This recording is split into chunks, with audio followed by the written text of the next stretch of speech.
Breakfast కోసం కళాయి రొట్టి శనగపిండి చట్నీ. సో కళాయి రొట్టి కోసం మనం ముందుగా 1 గ్లాస్ మినపప్పు, 1.5 గ్లాసు ఇడ్లీ నూక వేరువేరుగా ఒక 3 నుంచి 4 అవర్స్ నానబెట్టుకోవాలండి. నానబెట్టుకున్న తర్వాత పప్పును శుభ్రం కడిగి మిక్సీ గిన్నెలో వేసి కొంచెం వాటర్ మాత్రమే యాడ్ చేసి దాన్ని మిక్సీ పట్టుకోవాలండి. సో దోసల పిండిలాగా ఇందులో ఎక్కువ వాటర్ అస్సలు యాడ్ చేయకూడదండి. కొంచెం వాటర్ మాత్రమే యాడ్ చేసి ఈ మినపప్పుని గ్రైండ్ చేసుకోవాలి. గ్రైండ్ చేసే మినపప్పుని ఒక గిన్నెలో తీసుకోవాలండి. ఇప్పుడు ఇందులో మనం ముందుగా నానబెట్టి ఉంచుకున్నాం కదా ఇడ్లీ నూక, దాన్ని వాటర్ లేకుండా శుభ్రంగా పిండి రుబ్బులో వేసుకొని దానికి తగ్గ సాల్ట్ యాడ్ చేసి బాగా కలిపి సైడ్ ఉంచుకోండి.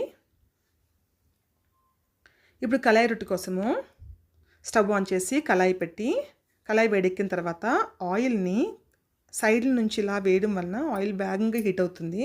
సో ఇప్పుడు మనం ముందుగా మిక్సీ పట్టి ఉంచుకున్నాం కదా పిండి, దాన్ని ఒక 2 గరిటెలు అందులో వేసి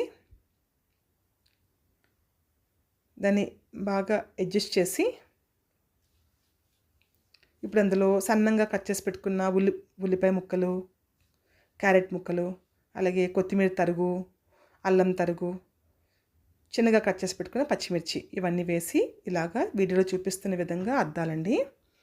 అద్దిన తర్వాత కొంచెం అంచులంబడి కొంచెం ఆయిల్ వేసుకొని మూత పెట్టుకొని ఒక 3 నుంచి 4 నిమిషాలు దాన్ని బాగా కాలనివ్వాలి.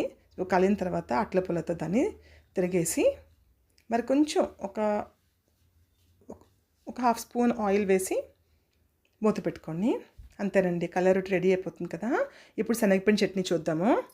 శనగపిండి చట్నీ కోసము కళాయి పెట్టి ఆయిల్ వేసి ఆయిల్ హీట్ అయిన తర్వాత కొంచెం ముందుగా ఆవాలు వేయాలి. ఆవాలు చిటపట్లాడిన తర్వాత జీలకర్ర, కరివేపాకు, ఉల్లిపాయ ముక్కలు, పచ్చిమిర్చి, పసుపు ఇవన్నీ వేసి పోపును బాగా వేగనివ్వాలి. పోపు బాగా వేగిన తర్వాత మనం కట్ చేసి పెట్టుకున్న టొమాటో ముక్కలను కూడా అందులో వేసి బాగా వేగనివ్వాలి. సో పోపు వేగుతూ ఉంటుంది. ఈలోగా మనము ఒక చిన్న కప్లోని 2 నుంచి 3 టీ స్పూన్లు శనగపిండి తీసుకొని కొంచెం వాటర్ యాడ్ చేసి ఉండలు లేకుండా దాన్ని కలుపుకోవాలండి. ఇలా ఉండలు లేకుండా కలుపుకొని పక్కన ఉంచండి. సో ఇప్పుడు పోపు చూసారా బాగా వేగిపోయింది కదా. ఇప్పుడు అందులో ఒక హాఫ్ స్పూన్ కారము, కొంచెం ధనియాల పొడి వేసి బాగా కలిపి అందులో తగినంత వాటర్ వేసుకోవాలి. ఇప్పుడు వాటర్ మరుగుతూ ఉంటుంది కదా, మరుగుతున్నప్పుడు ఇందులో సాల్ట్ కూడా యాడ్ చేయాలి.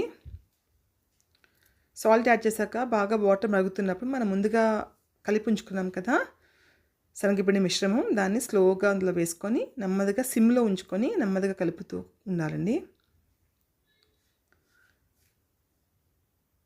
సో శనగపిండి బాగా మరుగుతుంది కదా, అంటే ఇది ఉడికిపోయినట్లు లెక్క శనగపిండి అంతా. ఇప్పుడు ఫైనల్గా అందులో మనం కొత్తిమీర వేసి గార్నిష్ చేసుకోండి. అంతేనండి, సర్వ్ చేసుకోండి. కళాయి రొట్టి శనగపిండి చట్నీ కాంబినేషన్ చాలా బాగుంటుంది. పిల్లలకి, పెద్దవాళ్ళకి అందరికీ నచ్చుతుందండి.